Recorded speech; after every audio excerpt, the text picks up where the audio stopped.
My side, man, ain't no telling where I be. Mr. Wilson would've known. Can't nobody tell me nothing different. The Father's been good to me, so good to me. Yeah, wave your hands if you feel me. I'm a witness. Yahweh's been good to me, so good to me. Every morning that I rise, I thank Yahweh that I'm living. Keep my enemies at bay and never leave without my fringes. 1611 with me cause I'm on a mission. Talking sheep, I pay the cost, me and my lines really live it. I don't need no glory, you don't have to know my story. Glad I made it out this world cause this world was never for me. I thought that I was. If it wasn't for the Most High who was on my side, man, ain't no telling where I'd be. Mr. Wilson would've known. Can't nobody tell me nothing different. The Father's been good to me, so good to me. Yeah, wave your hands if you feel me. I'm a witness. Yahweh's been good to me, so good to me. Every morning that I rise, I thank Yahweh that I'm living. Keep my enemies at bay and never leave without my fringes. 1611 with me cause I'm on a mission. Talking sheep, I pay the cost, me and my lines really live it. I don't need no glory, you don't have to know my story. Glad I made it out this world cause this world was never for me. I thought that I was. If it wasn't for the Most High who was on my side, man, ain't no telling where I'd be. Mr. Wilson would've known. Can't nobody tell me nothing different. The Father's been good to me, so good to me. Yeah, wave your hands if you feel me. I'm a witness. Yahweh's been good to me, so good to me. Every morning that I rise, I thank Yahweh that I'm living. Keep my enemies at bay and never leave without my fringes. 1611 with me cause I'm on a mission. Talking sheep, I pay the cost, me and my lines really live it. I don't need no glory, you don't have to know my story. Glad I made it out this world cause this world was never for me. I thought that I was. If it wasn't for the Most High who was on my side, man, ain't no telling where I'd be. Mr. Wilson would've known. Can't nobody tell me nothing different. The Father's been good to me, so good to me. Yeah, wave your hands if you feel me. I'm a witness. Yahweh's been good to me, so good to me. Every morning that I rise, I thank Yahweh that I'm living. Keep my enemies at bay and never leave without my fringes. 1611 with me cause I'm on a mission. Talking sheep, I pay the cost, me and my lines really live it. I don't need no glory, you don't have to know my story. Glad I made it out this world cause this world was never for me. I thought that I was. If it wasn't for the Most High who was on my side, man, ain't no telling where I'd be. Mr. Wilson would've known. Can't nobody tell me nothing different. The Father's been good to me, so good to me. Yeah, wave your hands if you feel me. I'm a witness. Yahweh's been good to me, so good to me. Every morning that I rise, I thank Yahweh that I'm living. Keep my enemies at bay and never leave without my fringes. 1611 with me cause I'm on a mission. Talking sheep, I pay the cost, me and my lines really live it. I don't need no glory, you don't have to know my story. Glad I made it out this world cause this world was never for me. I thought that I was. If it wasn't for the Most High who was on my side, man, ain't no telling where I'd be. Mr. Wilson would've known. Can't nobody tell me nothing different. The Father's been good to me, so good to me. Yeah, wave your hands if you feel me. I'm a witness. Yahweh's been good to me, so good to me. Every morning that I rise, I thank Yahweh that I'm living. Keep my enemies at bay and never leave without my fringes. 1611 with me cause I'm on a mission. Talking sheep, I pay the cost, me and my lines really live it. I don't need no glory, you don't have to know my story. Glad I made it out this world cause this world was never for me. I thought that I was. If it wasn't for the Most High who was on my side, man, ain't no telling where I'd be. Mr. Wilson would've known. Can't nobody tell me nothing different. The Father's been good to me, so good to me. Yeah, wave your hands if you feel me. I'm a witness. Yahweh's been good to me, so good to me. Every morning that I rise, I thank Yahweh that I'm living. Keep my enemies at bay and never leave without my fringes. 1611 with me cause I'm on a mission. Talking sheep, I pay the cost, me and my lines really live it. I don't need no glory, you don't have to know my story. Glad I made it out this world cause this world was never for me. I thought that I was. If it wasn't for the Most High who was on my side, man, ain't no telling where I'd be. Mr. Wilson would've known. Can't nobody tell me nothing different. The Father's been good to me. So good to me. Yeah. Wave your hands if you feel me. I'm a witness. Yahweh's been good to me. So good to me. Every morning that I rise, I thank Yahweh that I'm living. Keep my enemies at bay and never leave without my fringes. 1611 with me cause I'm on a mission. Talking sheep, I pay the cost, me and my lines really live it. I don't need no glory, you don't have to know my story. Glad I made it out this world cause this world was never for me. I thought that I was. If it wasn't for the Most High who was on my side, man, ain't no telling where I'd be. Mr. Wilson would've known. Can't nobody tell me nothing different. The Father's been good to me. So good to me. Yeah. Wave your hands if you feel me. I'm a witness. Yahweh's been good to me. So good to me.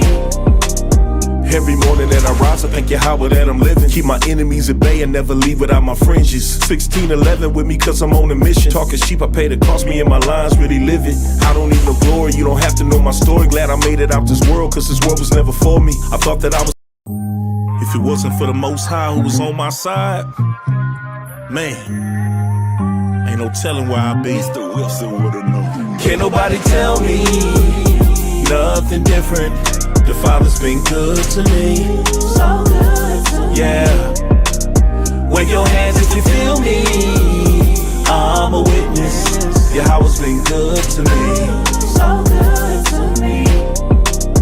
Every morning that I rise, I thank Yahweh that I'm living. Keep my enemies at bay and never leave without my fringes. 1611 with me cause I'm on a mission. Talking sheep, I pay the cost, me and my lines really live it. I don't need no glory, you don't have to know my story. Glad I made it out this world cause this world was never for me. I thought that I was. If it wasn't for the Most High who was on my side, man, ain't no telling where I'd be. Mr. Wilson would've known. Can't nobody tell me nothing different. The Father's been good to me. So good to me. Yeah. Wave your hands if you feel me. I'm a witness. Yahweh's been good to me. So good to me. Every morning that I rise, I thank Yahweh that I'm living. Keep my enemies at bay and never leave without my fringes. 1611 with me cause I'm on a mission. Talking sheep, I pay the cost, me and my lines really live it. I don't need no glory, you don't have to know my story. Glad I made it out this world cause this world was never for me. I thought that I was. If it wasn't for the Most High who was on my side, man, ain't no telling where I'd be. Mr. Wilson would've known. Can't nobody tell me nothing different. The Father's been good to me. So good to me. Yeah. Wave your hands if you feel me. I'm a witness. Yahweh's been good to me. So good to me. Every morning that I rise, I thank Yahweh that I'm living. Keep my enemies at bay and never leave without my fringes. 1611 with me cause I'm on a mission. Talking sheep, I pay the cost, me and my lines really live it. I don't need no glory, you don't have to know my story. Glad I made it out this world cause this world was never for me. I thought that I was. If it wasn't for the Most High who was on my side, man, ain't no telling where I'd be. Mr. Wilson would've known. Can't nobody tell me nothing different. The Father's been good to me. So good to me. Yeah. Wave your hands if you feel me. I'm a witness. Yahweh's been good to me. So good to me. Every morning that I rise, I thank Yahweh that I'm living. Keep my enemies at bay and never leave without my fringes. 1611 with me cause I'm on a mission. Talking sheep, I pay the cost, me and my lines really live it. I don't need no glory, you don't have to know my story. Glad I made it out this world cause this world was never for me. I thought that I was. If it wasn't for the Most High who was on my side, man, ain't no telling where I'd be. Mr. Wilson would've known.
Shalom, shalom.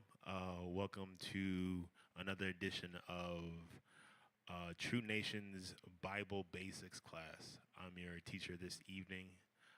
My name is Shahad Amath, and our reader this evening is going to be Yashan off the camera. Tonight's class, we're going to get into faith. The title is called Where is Your Faith?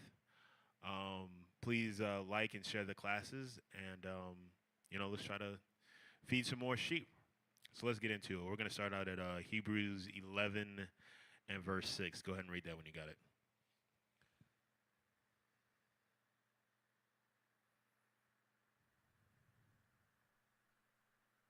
The book of Hebrews, chapter 11 and verse 6.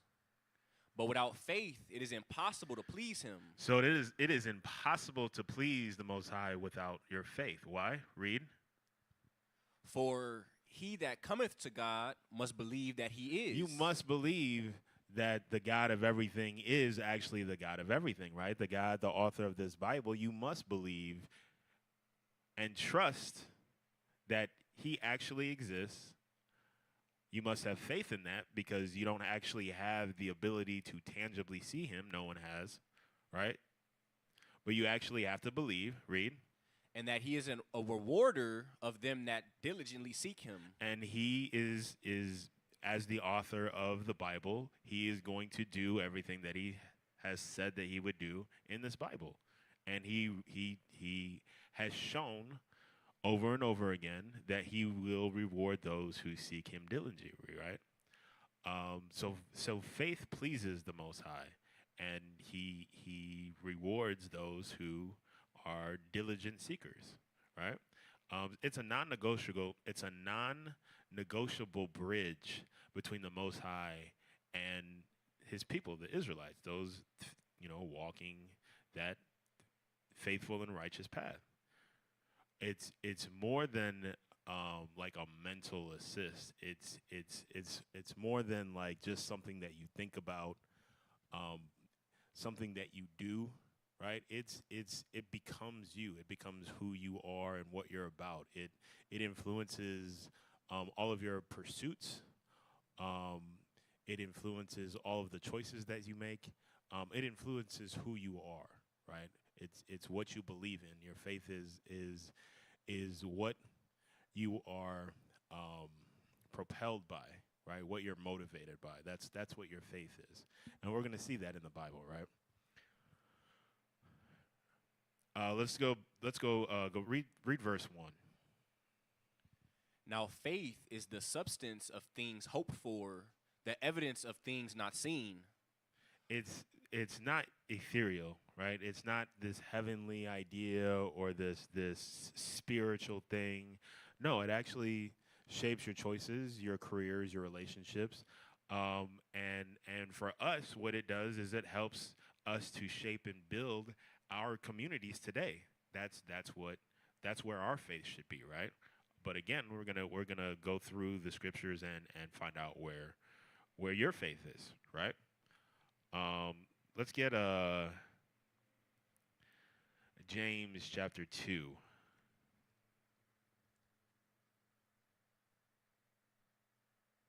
All of our decisions should be shaped around the faith that we have for the Most High. That should be our singularly focused mission, drive. That's what it should be, right? And this book, the Bible, gives you the instructions on how to complete the mission, right? Go ahead and read that when you got it. Verse 17 and 18, then I'm going to drop down. The book of James, chapter 2, and verse 17. Even so, faith, if it hath not works, is dead, being alone. Read. Yea, a man may say, thou hast faith, and I have works. Show me thy faith without thy works, and I will show thee my faith by my works. So what is being said here is that you have to have both. Faith and works work hand in hand, right?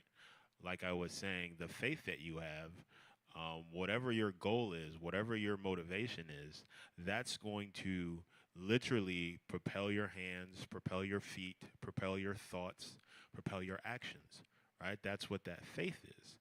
And so it's not just an idea, but it's actually it produces action, right? So whatever you believe in, that's what your action is going to be. That's how faith and works work hand in hand, and you can't have one without the other, right? You can't have faith without works, because what are you faithful to? Nothing, right? And you can't have works without uh, faith. Like, what are you working for? What are you working towards, right? Is it just a paycheck? Is it so that you can pay your bills and maybe take a vacation, once a year? Is it to support your family? Like, what are you working to? Again, we should be working to building up our Israelite communities here, right? So we can get to that kingdom. Drop down to verse 26. Verse 26, for as the body without the spirit is dead, so faith without works is dead also. Your actions are going to prove what your belief is, right? Let's go to Sirach 32 and verse 24.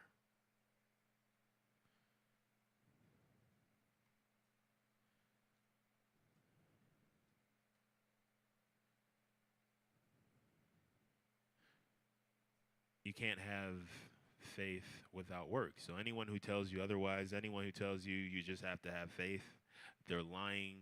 They're not speaking on the Bible, right? And you want to either minister to them, teach them, or stay away from them, right? Because they don't have your best interest in mind. They don't have your people's best interest in mind. Go ahead and read that. The book of Sirach, chapter 32 and 24. He that believeth in the Lord taketh heed to the commandments, and he that trusteth in him shall fare never the worse. So this is where your faith should be, right? If you believe in the Lord, if you are faithful that the Most High is who he says he is, and that he will do what he says he'll do, then you should take heed to the commandments or keep the commandments, right? And anyone who trusts in the Most High, who has faith, keeps his commandments, his actions, their actions are his commandments. The scriptures say, him shall never the worst, right? So the Most High is not going to forsake them. The Most High is going to reward them like he says he will, right? Let's get some examples of faith, right, through works. Go ahead and read Hebrews 11 and 4. We're gonna stay in Hebrews 11, so bookmark that.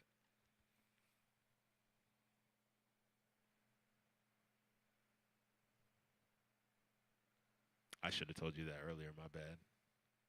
The book of Hebrews, chapter 11 and verse 4.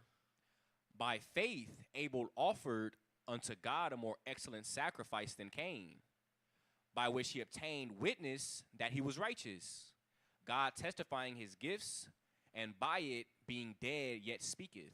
So Abel offered a more excellent sacrifice than Cain, right? And so that's why the Most High was pleased with Abel and wasn't pleased with Cain. Hold that Hebrews 11. Let's go to Genesis chapter 4. We're going to get that account so we can see,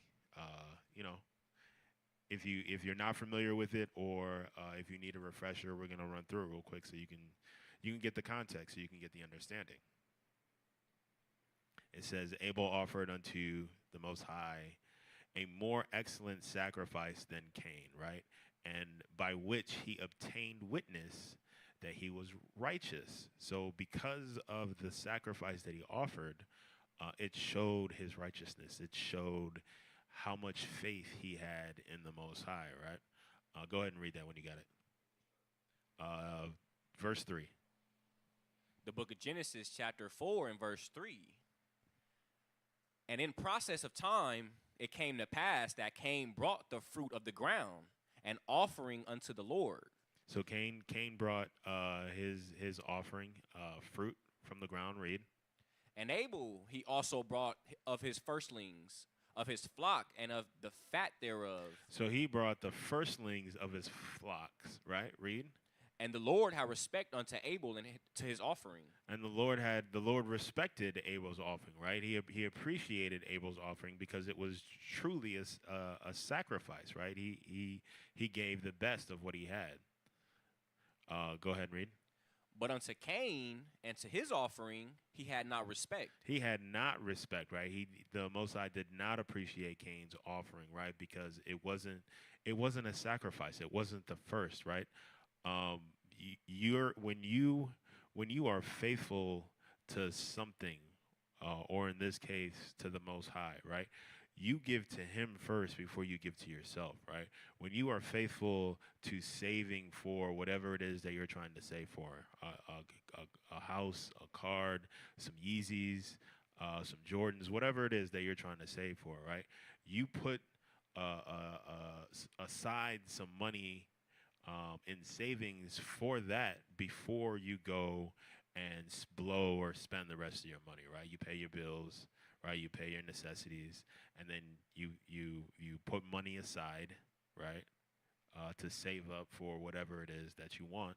And then, with the rest of your money, you then go and do what it is that you want to do, right? But you give what your priority is, you make that first, right? And so we should be doing that same thing with the Most High, right? Go ahead and read. And Cain was very wroth, and his countenance fell. And the Lord said unto Cain, Why art thou wroth? And why is thy countenance fallen? Most High is like, what are you upset about? You know what it is. Read. If thou doest well, shalt thou not be accepted? And if thou doest not well, sin lieth at the door. He said, sin lieth at the door because you didn't do well. You're in sin. Read. And unto thee shall be his desire. And because that's your desire is to sin. Read. And thou shalt rule over him. Then that's what's going to rule over you, right? That's what's going to be your motivator. That's what's going to be. That's what you're faithful to. Right, you're faithful to sin. You're faithful to not giving the Most High the first and best that you have. Right, you're faithful to someone else, to something else. Right, and the way that looks like today is you look around in the society and people are faithful to all kinds of things other than the Most High. Right, getting the bag, becoming famous. Right, becoming an influencer. There's all kinds of things out there that people are into other than the Most High, right? And we're going to see as we go along how we are to handle these outside influences, right? So that we can remain faithful and diligent to the program, right? Read. And Cain talked with Abel his brother. And it came to pass, when they were in the field, that Cain rose up against Abel his brother and slew him. So this is what Cain was faithful to, right? He was faithful to murder because he so badly didn't want to follow the Most High, because he wanted to do he wanted to allow his fleshly desires to take over, right? Instead of being in the spirit like his brother Abel. And because the Most High accepted Abel's offering, had respect for Abel's offering, and didn't for him, he was so upset that he killed his brother. He murdered his brother. That's wild, right? These are Adam and Eve's sons. Just for context, right? Go ahead and read. And the Lord said unto Cain, Where is Abel thy brother? And he said, I know not. Am I my brother's keeper? Can you imagine? I know not. Am I my brother's keeper?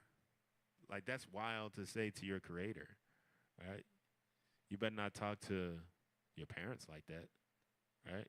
You better not talk to people that you respect like that. You certainly shouldn't be speaking like that to the Most High. Read. And he said, What hast thou done? The voice of thy brother's blood crieth unto me from the ground. The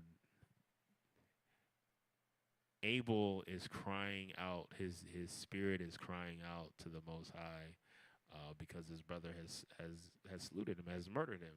Right? That's crazy. But so we saw an example of Abel and his faith to the Most High, and we saw an example of Cain and his faith to evil and wickedness, which led to murder. Right? Let's go to go back to Hebrews and read verse 11. Verse 11. Through faith also Sarah herself received strength to conceive seed, and was delivered of a child when she was past age. Wait. Hebrews 11 and 7. Slaki, that was 11. You good? 11 and 7. By faith Noah, being warned of God of the things not as seen, moved with fear, prepared an ark to the saving of his house, by the which he condemned the world, and became heir of the righteousness which is by faith. So the Most High warned. Go to Genesis 6, and we're going to start at verse 9. So the Most High warned Noah. It says, being warned of the Most High of things not seen as yet. It's talking about rain. There was no rain before the flood. It never rained. You would see dew on the ground. You see examples of that. But there was no actual rain until the flood. So Noah is building an ark, right, off the instructions of the Most High, for this ecological phenomena that he's never witnessed, that has never been a thing before, right? How faithful do you have to be, right? And it wasn't just like a small boat. This thing was massive, right? It took him years to build it. Let's go ahead and get that. Go ahead and read from verse 9, Genesis 6 and 9. Genesis 6, verse 9. These are the generations of Noah. Noah was just a man and perfect in his generations, and Noah walked with God. It says Noah was a just man and perfect in his generations, right? And he walked with the Most High. Read. And Noah begat 3 sons, Shem, Ham, and Japheth. Read. The earth also was corrupt before God, and the earth was filled with violence. And God looked upon the earth, and behold, it was corrupt. For all flesh had corrupted his way upon the earth. All flesh had corrupted his way upon the earth. Everyone was in sin. Everyone was sinning, right? Read. And God said unto Noah, the end of all flesh is come before me, for the earth is filled with violence through them. And behold, I will destroy them with the earth. Hey, it's gotten too bad out here, Noah. I gotta wipe this slate off and start anew. It's beyond repair, right? Read. Make thee an ark of gopher wood. Room shalt thou make in the ark, and shalt pitch it within and without with pitch. Read. And this is the fashion which thou shalt make it of. The length of the ark shall be 300 cubits, the breadth of it 50 cubits, and the height of it 30 cubits. A window shalt thou make to the ark, and in a cubit shalt thou finish it above. And the door of the ark shalt thou set in the side thereof. With lower, second, and third stories shalt thou make it. 3 stories, read. And behold, even I, do bring a flood of waters upon the earth to destroy all flesh, wherein is the breath of life, from under heaven, and everything that is in the earth shall die. So if you're getting these instructions from your Creator, from the Most High God, and this is what you got to do, right? You got to build this giant ark, and you have to do it because the Most High God is going to destroy the earth as you know it with waters, right? How, like, I can't even imagine. That's wild, right? But, you know, because of Noah's faith, No questions asked. Yeah, absolutely. And got to it, right? Read. But with thee I will establish my covenant, and thou shalt come into the ark, thou and thy sons and thy wife and thy sons' wives with thee. He said, I'm wiping everyone else out, right? And you and your sons are going to repopulate this world, right? Read. And of every living thing of all flesh, 2 of every sort shalt thou bring into the ark, to keep them alive with thee, and they shall be male and female. Go ahead and drop down to verse 22. Thus did Noah according to all that God commanded him, so did he. Thus did Noah according to all that the Most High commanded him. So did he, right? What it's saying is that we know that Noah was faithful to the Most High because all of his actions represented that. He did everything that the Most High commanded him to do. And that's how we know that he was faithful to the Most High. That's how we know that he loved the Most High, right? Because he obeyed. Let's go back to Hebrews 11 and verse 8. The book of Hebrews chapter 11 and verse 8. By faith, Abraham, when he was called to go out into the place where he should after receive for an inheritance, obeyed, and he went out, not knowing whither he went. Abraham left his homeland with his family and his servants and went out from the place that he lived, where the rest of his family lived, and went out of the town and had no idea where he was going. He picked up everything, all his stuff, and was like, we got to go. I've been commanded to leave. I don't know where we're going yet, but we're going somewhere, and the Most High has a plan for us.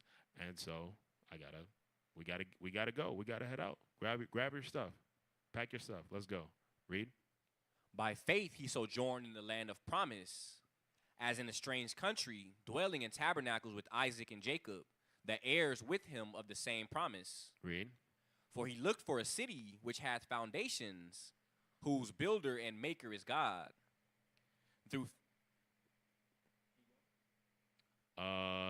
Yes. So we see this is the faith of Abraham. He trusting in the Most High and believing in the Most High. He took up his family and his people and his things, and they were pilgrims. They were dwelling in booths, tabernacling, right? Because they were promised a land. Abraham, Isaac, and Jacob, they were all part of the same promise for this land that is going to be theirs, right? Go ahead and read. Through faith also Sarah herself received strength to conceive seed, and was delivered of a child when she was past age. Because Sarah believed in the Most High, because when the most we're going to get it, right? But because she believed in the Most High, she was able to give birth when she was well past the age of birth giving, right? Read. Because she judged him faithfully who had promised. Therefore sprang there even of one, and him as good as dead, so many as the stars of the sky in multitude, and as the sand which is by the seashore unnumberable. Let's go to Genesis chapter 12 and start at the top. We're going to get the account of Abraham and Sarah. The book of Genesis chapter 12 and verse 1.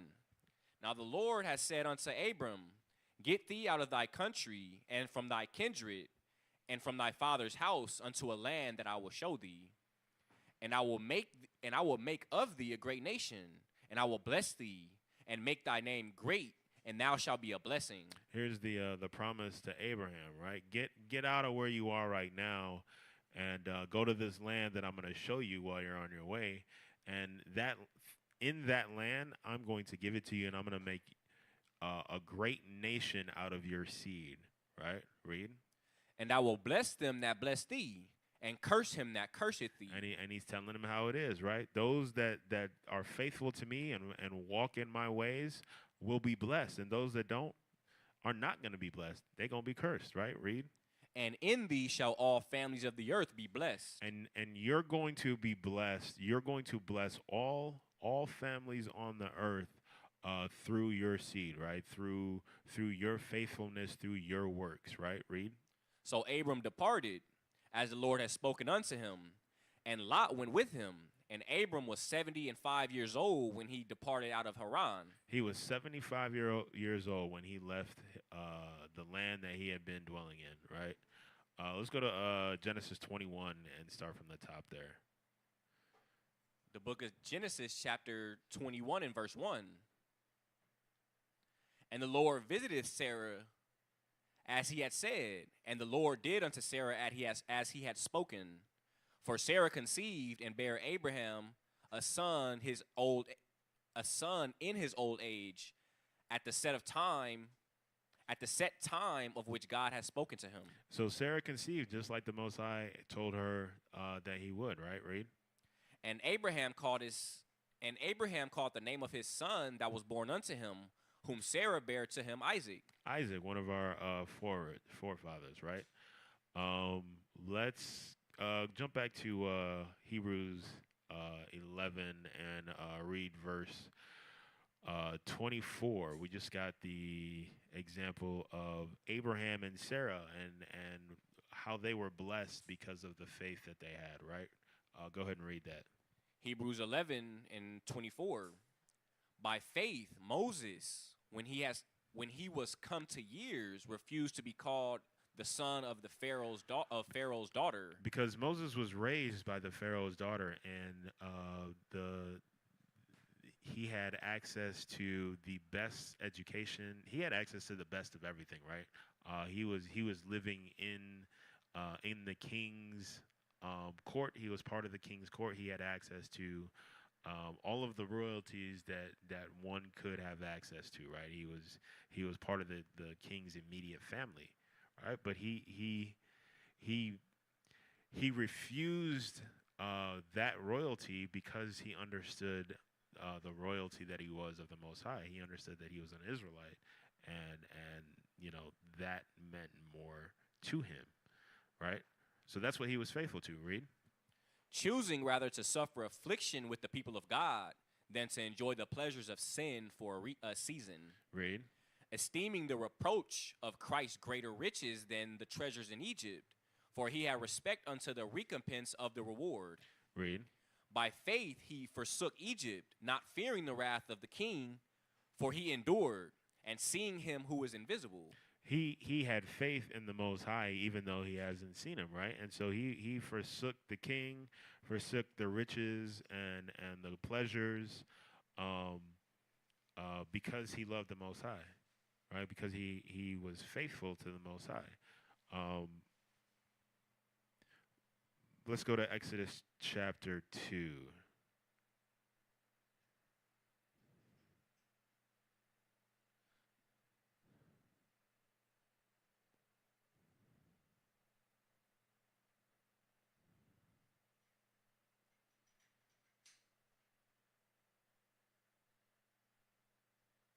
And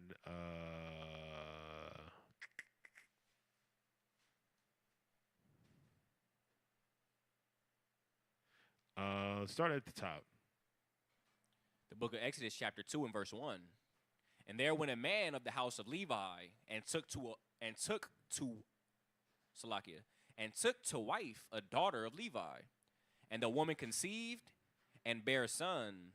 And when she saw him that he was a goodly child, she hid him 3 months. When she saw that he was she hid him because there was a command put out to kill all the Hebrew sons, right? Read. And when she could not longer hide him, she took him for an ark of bulrushes and dabbed it with slime and with pitch, and put the child therein, and she laid it in the flags by the river brink. And his sister stood afar off, to wit what would be done to him. And the daughter of Pharaoh came down to wash herself at the river, and her maidens walked along by the riverside. And when she saw the ark among the flags, she sent her maid to fetch it. And when she had opened it, she saw a child, and behold, the babe wept. And she had compassion on him and said, "This is one of those Hebrews' children." So she knew. Read. Then said his sister to Pharaoh's daughter, "Shall I go call thee a nurse of the Hebrew woman, that she may nurse the child for thee?" And Pharaoh's daughter said to her, "Go." And the maid went and called the child's mother. So the maid went and called the child's mother. This kind of worked out conveniently, right? Read verse 10. And the child grew, and she brought him unto Pharaoh's daughter, and he became her son. And she called his name Moses. And she said, "Because I drew him out of the water." So he became his son and was basically raised like a Prince Jr., right? Go ahead and read 11. And it came to pass in those days when Moses was grown, that he went out unto his brethren, and looked on their burdens, and he spied an Egyptian smiting a Hebrew, one of his brethren. So Moses, when he was grown, he went out to see his other Israelites and see how they were faring in the land, right? And they weren't faring very well at all, right? Kind of like how we don't fare very well in any lands today, right? Go ahead and read. And he looked this way and that way, and when he saw that there was no man, he slew the Egyptian and hid him in the sand. So Moses saw that one of his brethren was getting beat up, right? And so he went in and killed that Egyptian, right? And hid him in the sand. Read. And when he went out the second day, behold, 2 men of the Hebrews strove together. And he said to him that did the wrong, "Wherefore smitest thou thy fellow?" And he said, "Who?" Salakia. And he said, "Who made thee a prince and a judge over us? Intendest thou to kill me, as thou killedest that the Egyptian?" And Moses feared and said, "Surely this thing is known." And so they're being kind of ungrateful, right? His brethren are like, "Are you gonna kill us like you killed the Egyptian?" Right? Read verse 15. Now when Pharaoh heard this thing, he sought to slay Moses, but Moses fled from the face of Pharaoh and dwelled in the land of Midian. And he sat down by a well. Now the priest of Midian had 7 daughters, and they came and drew water and filled the troughs to water their father's flock. And the shepherds came and drove them away. But Moses stood up and helped them and watered their flock. And when they came to Ruel, their father, he said, "How is it that ye are come so soon, Salakia? How is it that ye are come so soon today?" And they said, "An Egyptian delivered us out of the hand of the shepherds, and also drew water enough for us, and watered the flock." And he said unto his daughters, "And where is he? Why is it that ye have left the man? Call him, that he may eat bread." And Moses was content to dwell with the man. And he gave Moses Zipporah his daughter. And she bare him a son, and called his name Gershom. For he is, "I have been a stranger in a strange land." Read. And it came to pass in the process of time that the king of Egypt died, and the children of Israel sighed by reason of the bondage, and they cried, and their cry came up unto God by reason of the bondage. So now we see that after the king died, the Israelites went into hard bondage that we know about, right? And they cried out to the Most High, asking, for rescue from this terrible bondage that they're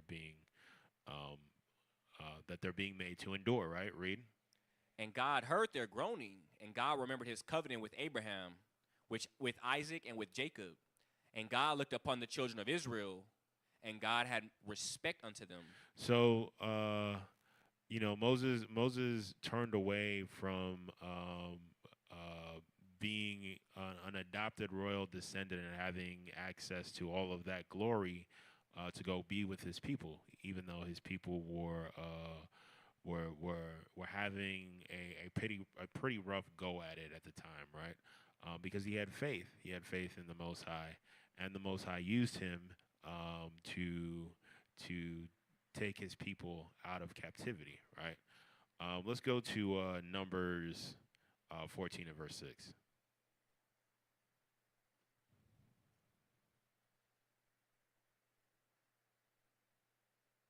The book of Numbers, chapter 14 and verse 6. And Joshua the son of Nun, and Caleb the son of Jephunneh, which were of them that searched the land, rent their clothes. And they spake unto all the company of the children of Israel, saying, the land which we passed through to search it is an exceeding good land. And if the Lord delight in us, then he will bring us to the land and give it to us, a land which floweth with milk and honey. Only rebel not ye against the Lord, neither fear ye the people of the land. For they are bread for us. Their defense is departed from them, and the Lord is with us. Fear them not. One moment. Let me see.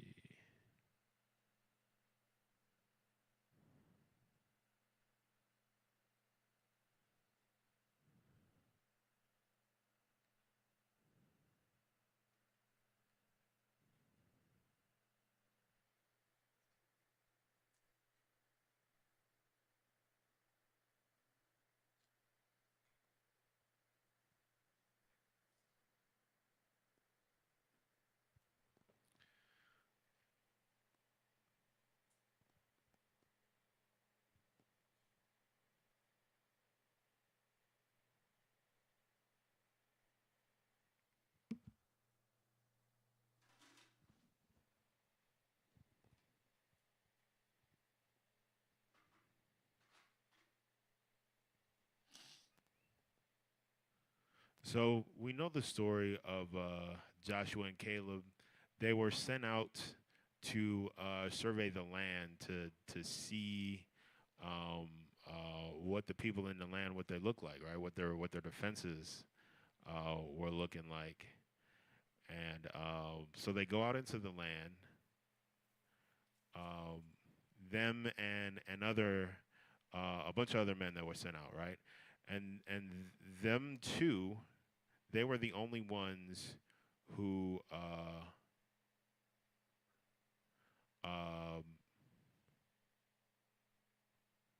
came back and gave a good report, right? It's actually Numbers 13. So go to Numbers 13.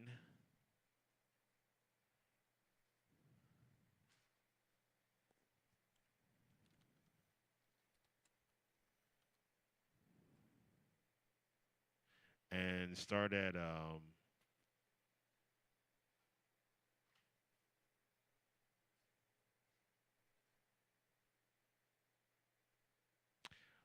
start at verse 25.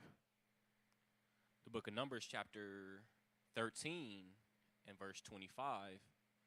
And it reads, and they returned from searching of the land after 40 days. And they went and came to Moses and to Aaron and to all the congregation of the children of Israel unto the wilderness of Paran, to Kadesh, and brought back word unto them and unto all the congregation, and showed them the fruit of the land. Do me a favor, jump up to verse 1 so we can get the context. And the Lord spake unto Moses, saying, send thou men that they may search the land of Canaan, which I give unto the children of Israel. Of every tribe of their fathers shall ye send a man, every one a ruler among them. So the Most High said to Moses, send out some men to go survey the land, right? Read verse 17. And Moses sent them to spy out the land of Canaan, and said unto them, get you up this way southward, and go up into the mountain, and see the land what it is, and the people that dwelleth therein, whether they be strong or weak, few or many, and what the land is that they dwell in, whether it be good or bad, and what cities they be in, and what cities they be that they dwell in, whether in tents or in strongholds. So whether they're, let's see how defended they are, right? How susceptible they are to being overtaken, right? Read. and what the land is, whether it be fat or lean, whether it be wood therein or not, and be ye of good courage, and bring of the fruit of the land. Now the time was the time of the first striped grapes. So we see here, or we'll read that Moses sent out a son of each tribe, right? So 12 men he sent out to go survey the land of Canaan, right? Read verse 25. Verse 25. And they returned from searching of the land after 40 days. And they went and came to Moses and to Aaron and to all the congregation of the children of Israel unto the wilderness of Paran to Kadesh, and brought back word unto them and unto all the congregation, and showed them the fruit of the land. Read. And they told him and said, We came unto the land whither thou is Salakia. We came unto the land whither thou sendest us, and surely it floweth with milk and honey, and this is the fruit of it. So he said, this land is just as you said, right? It's beautiful. Read. Nevertheless, the people be strong that dwell in the land, and the cities are walled and very great.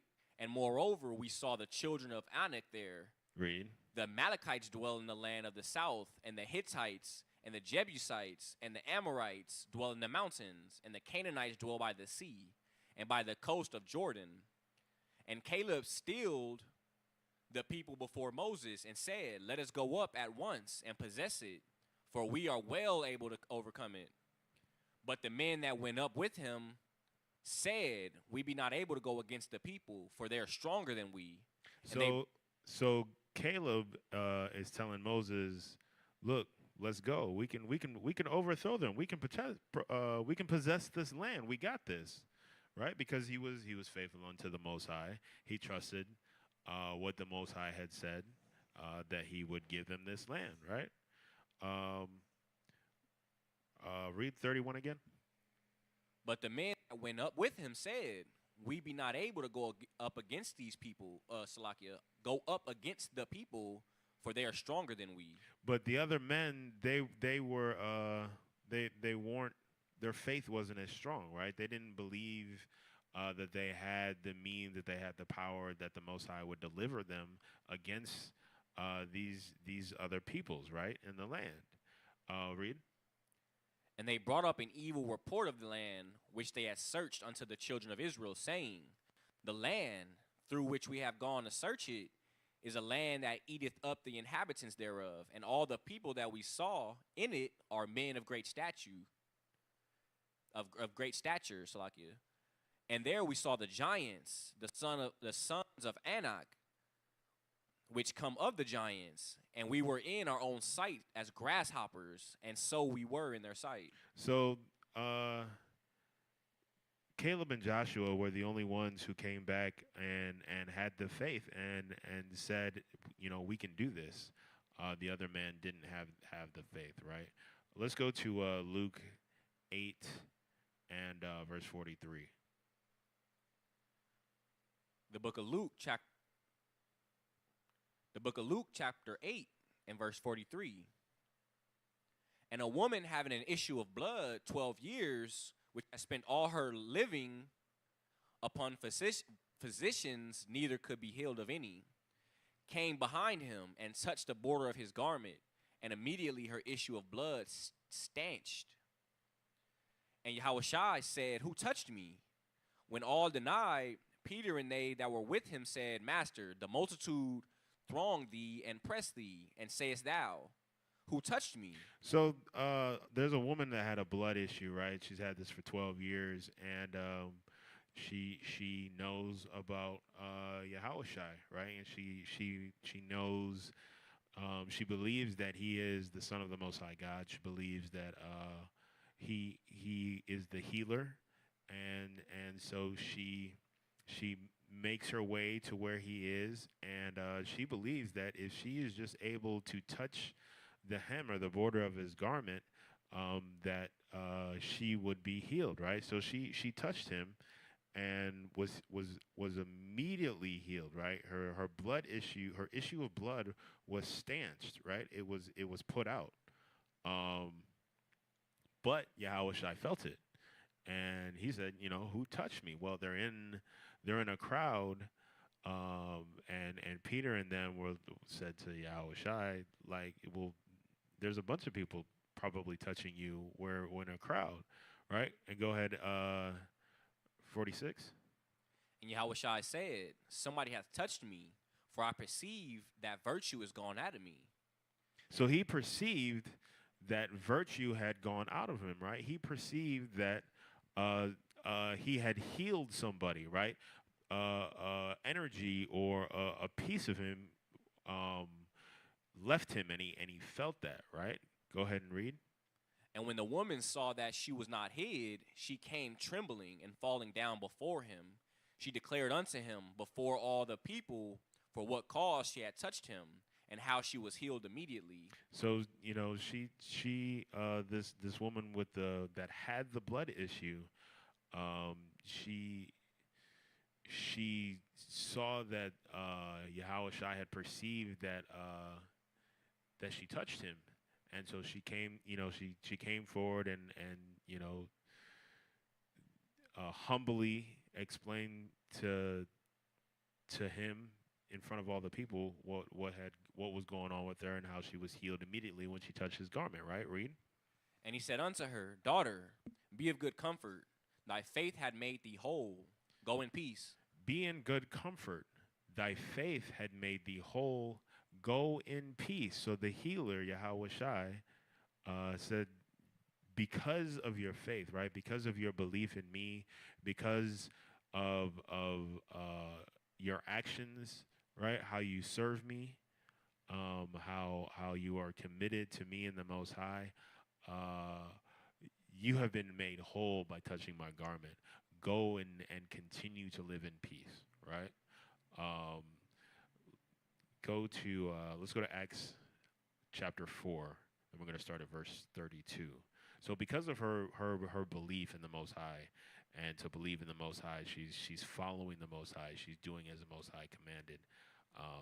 She's following Yahushua, or who the world calls Jesus Christ, and she believes that he has came down from heaven as the Son of the Most High God to save her people, to save the Israelites, right? She believes in what the prophecies have said, and because of her faith, because of her belief, because of her actions, because of what motivates her, she was healed, right? Another example of incredibly strong faith, right? Let's go ahead and read that when you got it. The book of Acts chapter 4 and verse 32. And the multitude of them that believed were of one heart and of one soul. So the multitude of Israelites here in the early Acts that believed on Yahushua and that believed in the Most High, they were of one heart and one soul, right? Of one mind and one soul, right? Read.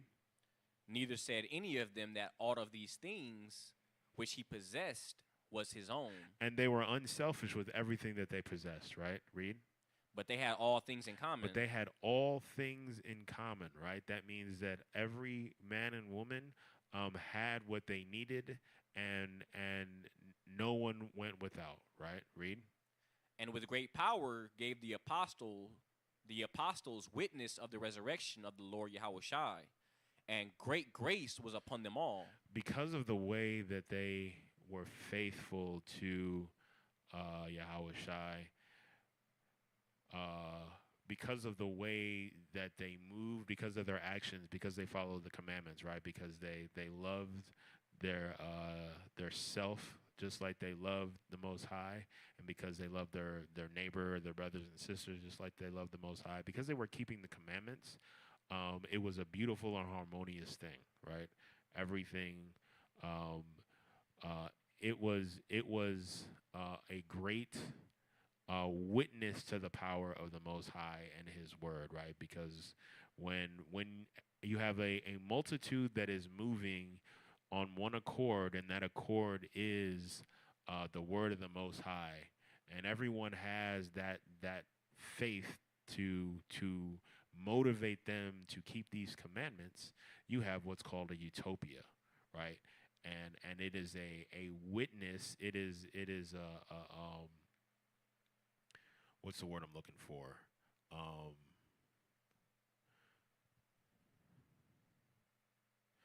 You go to court and the evidence, right? It is the evidence of the glory of the Most High, right? You don't get a utopia any other way other than keeping the commandments, right? But this world will continue to try to create utopias for those that have the means to, and forsake those that don't have the means, right? But they're never going to get it. But they're not going to let that from trying. We have to make sure that we don't get caught up in that, right?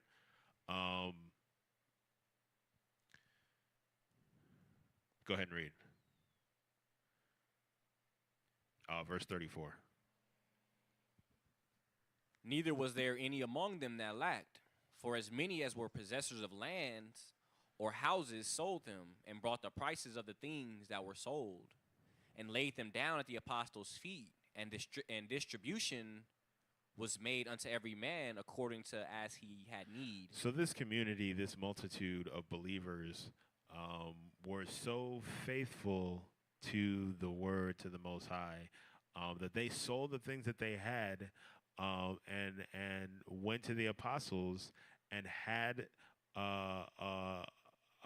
the goods divided equally among all men, right?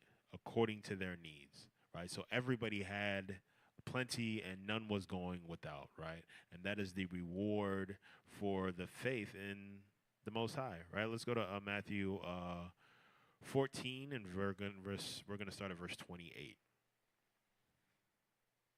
Shalom, Ak. The book of Matthew, chapter 14, and verse 28. And Peter answered him and said, Lord, if it be thou, bid me come unto thee on the water. And he said, Come. And when Peter was come down out of the ship, he walked on the water to go to Yahushai. So this is when Yahushai was out and walking on the water, and Peter asked, "Hey, I want to come out there with you, right?" And so Yahushai is like, "Come on." And so he gets out there, and he's walking on the water to Yahushai, right? Read. And when he saw the wind boisterous, he was afraid, and beginning to sink, he cried, saying, Lord, save me. So his faith was tested, and his faith wavered because of the winds on the sea, right? He got afraid, and he started sinking, and he calls out for Yahushai to save him. Read. And immediately Yahushai stretched forth his hand and caught him and said unto him, O thou of little faith, wherefore didst thou doubt? He said, why did you doubt me? Why did you let doubt creep in and knock you off your faith, right? That's what the Most High is saying. That's what he's asking us, right? When we get knocked off of our path,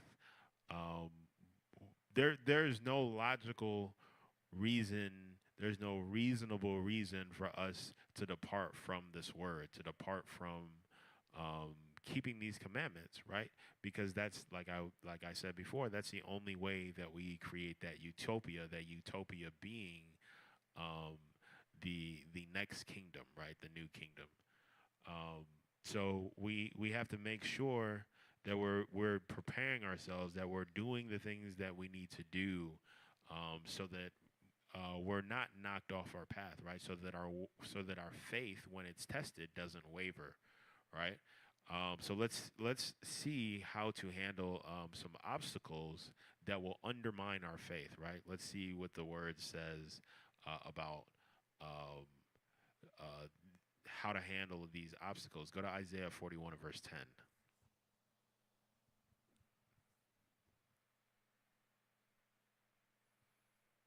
And this is how to handle the obstacles that life, the test that the Most High will throw at you, right? The book of Isaiah, chapter 41 and verse 10.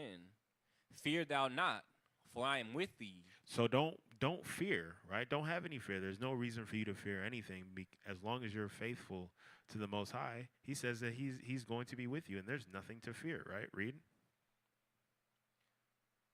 Be not dismayed, for I am thy God. I will strengthen thee, yea. I will strengthen thee, read. I will help thee. I will help thee, read. Yea, I will uphold thee with the right hand of my righteousness. With the right hand of his righteousness, he's going to make sure that you are taken care of, right? And that's if we are faithful. We shouldn't have any fear if we're faithful, right? So the next time you have some fear, you need to ask yourself, where is this fear coming from, right? Why am I fearing the power of the Most High right now, right? I need to make sure that I am not allowing my faith to waver, right? Because again, that faith that's wavering, it's not a spirit or some heavenly kind of thing, but it's your works, it's your actions, right? So when you have fear, right, that influences your actions, it influences your walks, it influences the work that you're doing for the Most High, right? And you start to waver with your work. You start to waver with your hands and with your feet, right? And so, we need to make sure that we're trusting in the Most High. We need to make sure that we're being faithful to this word and we're not deviating from the plan, right? And so when fear comes on, when we're being tested by fear, we shouldn't be fearful, because the scriptures say that our Creator is with us, and He's going to be with us, and He's going to keep us, right? Go to James chapter 1, and start at verse 6.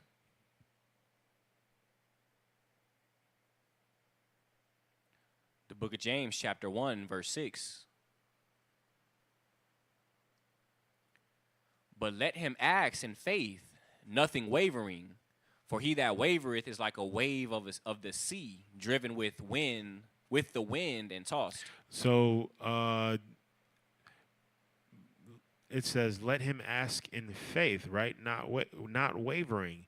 Let him, when you are being faithful, when your actions are what the commandments of the Most High, you can be confident in asking the Most High for what it is that you want, right? Because first of all, that ask should be something righteous, because you are a righteous creature, you are a righteous being, right? So it shouldn't be anything frivolous. It shouldn't be anything that is not pleasing to the Most High, right? And you should be able to ask boldly and confidently, because you know that you are doing all that you can to keep the Most High's commandments, right? So the only way that you are able to be that confident, though, is through your actions, is through being confident and having the confidence, knowing that my actions represent the Most High. My actions represent these commandments. My actions represent these scriptures. I am a light unto the world, right? Because when you don't have that confidence, because you know that your actions aren't representing the Most High, because you know that your actions are not being a light unto the world, they're not a representation of these scriptures, then you don't have the confidence, right? And now doubt is able to come into your mind, because you're not confident, and now you're wavering, right? And it says, like, you're like the sea that is you're like a wave in the sea that's being tossed with the wind, right? You have no foundation, you have no confidence, right? Go ahead and read. For let not that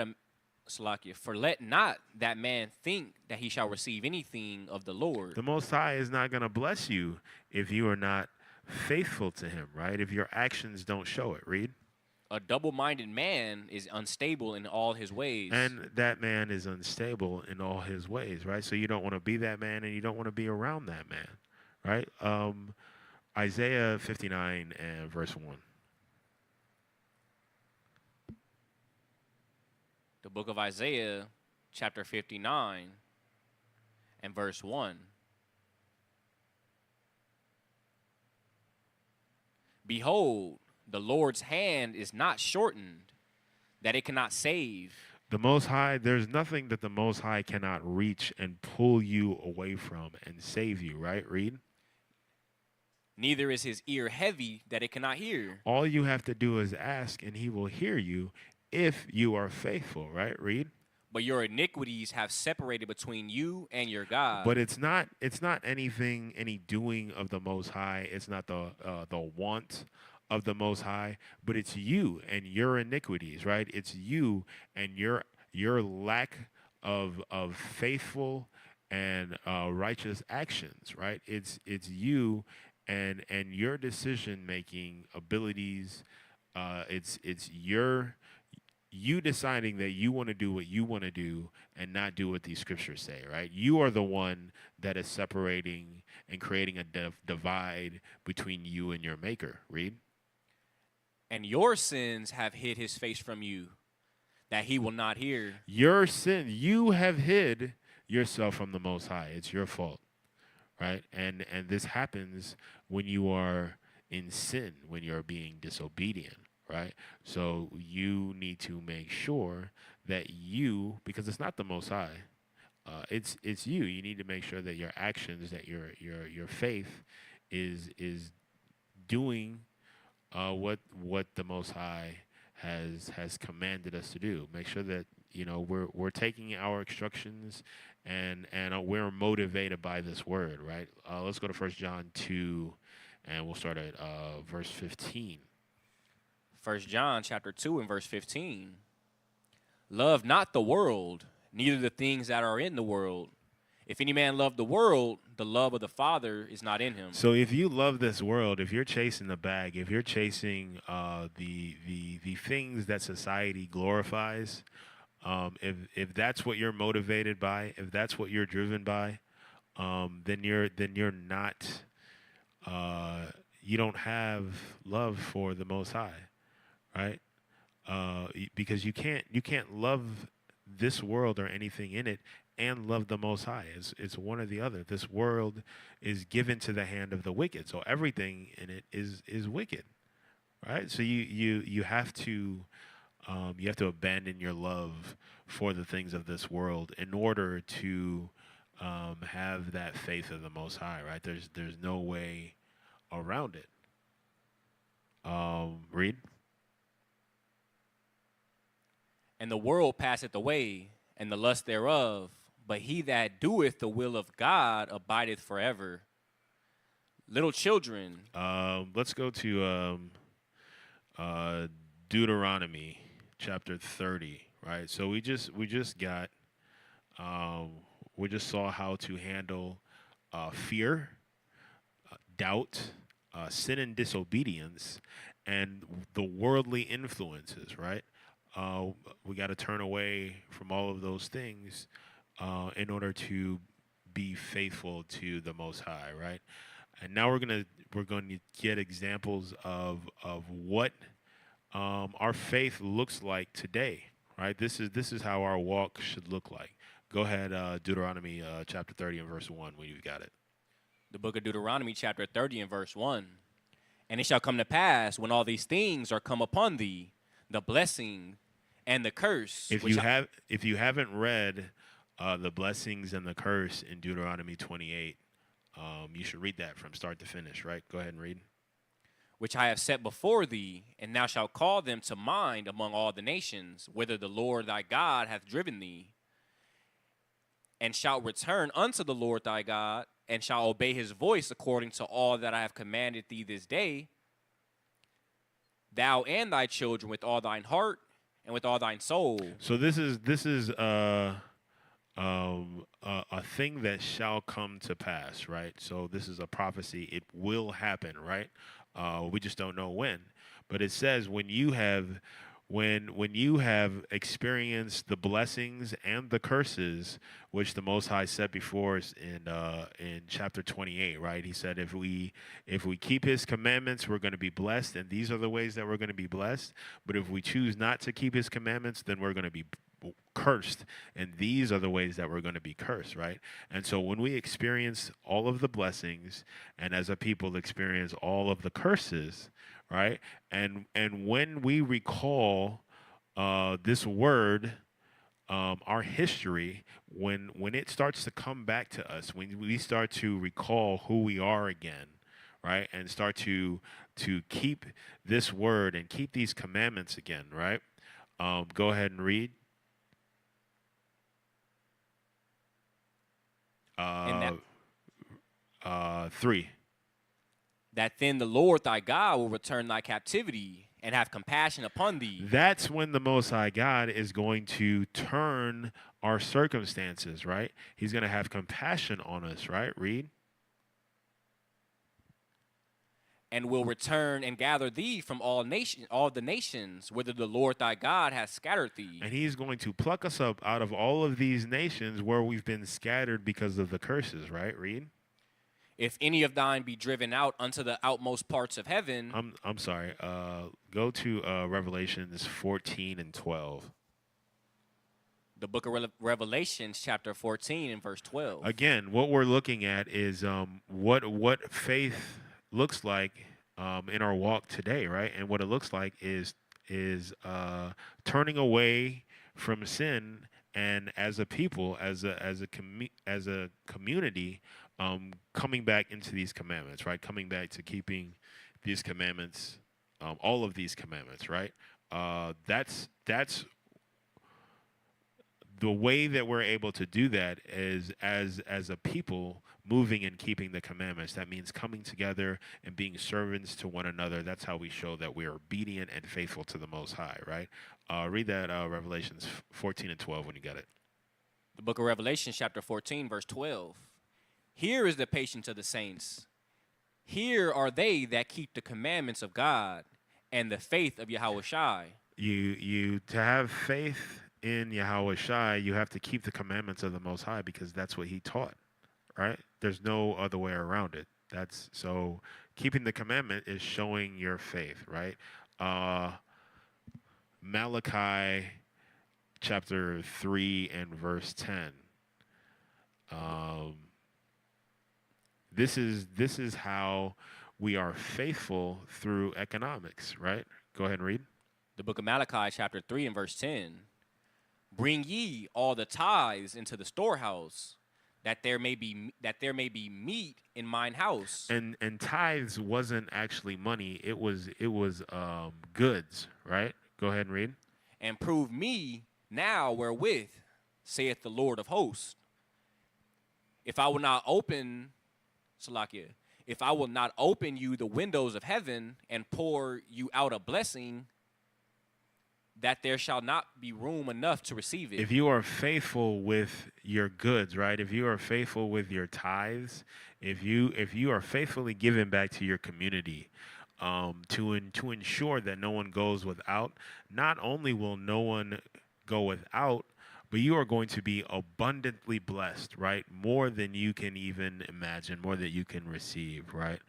But you have to be faithful with your goods, with your service, and with your monies, right? Again, tithes was not money. So and we don't have Levitical priests today, so no one should be collecting tithes from me. If you go somewhere where they're collecting tithes, you need to ask them, what's the deal? How do they trace their lineage back to the Levitical priests? Right? Otherwise, they shouldn't be collecting tithes, right? You're being led astray. Let's go to Sirach 29 and verse 10. The book of Sirach, chapter 29 and verse 10. Lose thy money for thy brother and thy friend. So loosen your wallet, right? Loosen your money. Make your money easily accessible for your brother and your friend who are Israelites, who are keeping these laws, statutes, and commandments, right? Read. And let it not rust under a stone to be lost. And don't put it away for safekeeping, but make sure their money is able to further the efforts that you're doing for yourself, your family, and your community, right? Loosen that wallet and let that money be of service to you and your community, your people, right? Read. Lay up thy treasures according to the commandments of the Most High. And you don't have to guess about what to do with your money. You don't have to. All you have to do is read this word, and the instructions are in there. There's a step by step. Got many guides and stories and instances on how we are to manage our monies, right? How we are to strengthen our economy, right? Read that again from the top of 11. Lay up thy treasures according to the commandments of the Most High, and it shall bring thee more profit than gold. And it will bring you more profit than gold. Gold being the most valuable substance on the face of the earth, right? But if you lay up your treasures, if you put your money to work for your people and their righteous efforts, it will profit you more than the most profitable or the most valuable commodity on the planet today, right? So we should be investing in our people and our people's efforts, right? We should be investing in one another, right? We shouldn't be trying to get a discount for our brother's goods or our sister's services, but we should be willing to pay the full price, right? Because what you're doing is you're making an investment, right? What are you going to do with the money left over from with the discount money, right? What are you going to do with that discount money? You're going to go spend it with one of these other nations, right? And now it's out of our community. And now that money is not helping us build up our community, right? Pay the full price and be happy to do so. Be happy that you're able to give the full amount to your community to help strengthen and build and grow your community rather than throwing it out into the wicked world, right?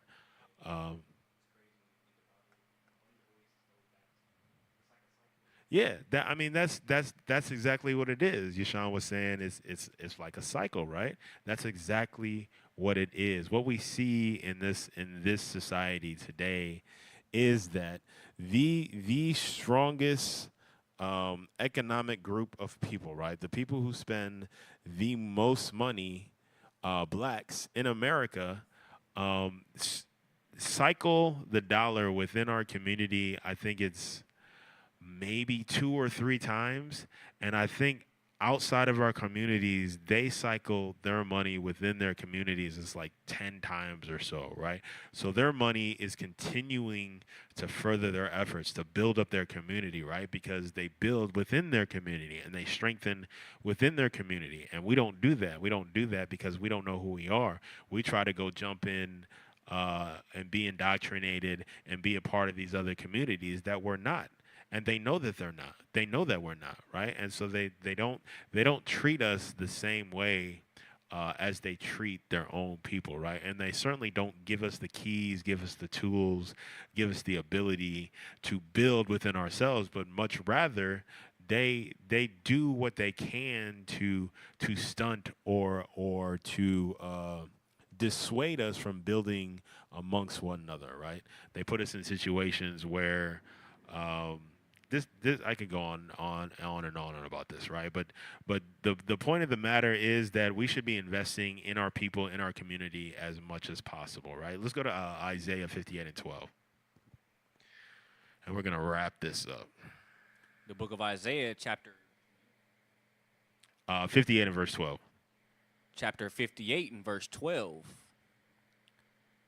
And they that shall be of thee shall build the old waste places. Again, this is another thing that shall be, right? And they that shall be, those who are righteously following and keeping your commandments, right? They're going to build up the old waste places, the places that have been destroyed, right? Read. They shall raise up the foundations of many generations, and thou shalt be called the repairer of the breach, the restorer of paths to dwell in. So we're going to rebuild those wasteful places, right? Those wasted places, those places that were destroyed. Let's go to 2 Corinthians 5 and verse 7, right? So that what that is community restoration, right? We're going to restore our communities. We're going to restore our families. We're going to restore our history, our culture, our belief system, our whole community, our whole way of life is going to be restored, right? It was wasted away because of sin, but those who are faithful are going to restore it, right? So make sure that your faith is where it needs to be. Make sure that you're a part of those who are going to be the restorers and the repairers, right? Go ahead and read that when you got it. 2 Corinthians 2 and 5. I'm sorry, 2 Corinthians 5 and 7. The book of 2 Corinthians chapter 5 and verse 7. For we walk by faith, not by sight. We are confident, I say. That's what I needed. For we walk by faith, not by sight, right? Faith isn't something that you can actually tangibly grab, right? It's not like I gotta go pick up my piece of faith over here, right? It's your actions, right? And so you walk based on trusting in the Most High and not by following what you believe is right? Not by using your own kind of sense and sensibility, but by trusting in the Father, by trusting in the Scriptures, by trusting in the Word, and by letting your actions guide you, through trust and true faith, right? And so that's how we can be personally accountable for the restoration of our community and for building up this new kingdom, right? Let's go to Luke chapter 17 and read verse 5. The book of Luke chapter 17 and verse 5.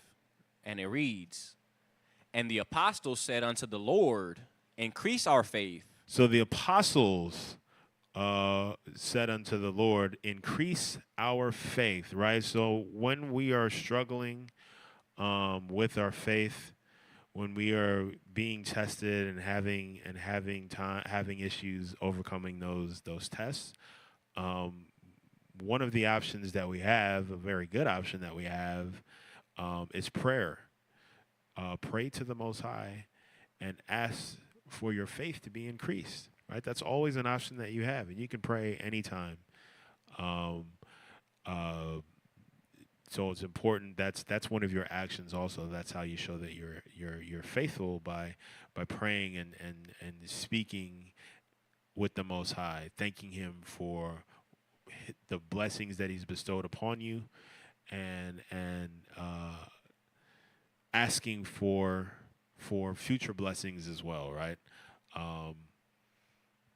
Increasing your faith is a blessing, right? If the Most High sees it be that you need your faith increased, and He does so, that's a blessing. But so understand that we all will be, our faith will be tested. We will all be given an opportunity to overcome those tests, and hopefully we have a better understanding of the tools that we have at our disposal to make sure that our faith is where it needs to be, right?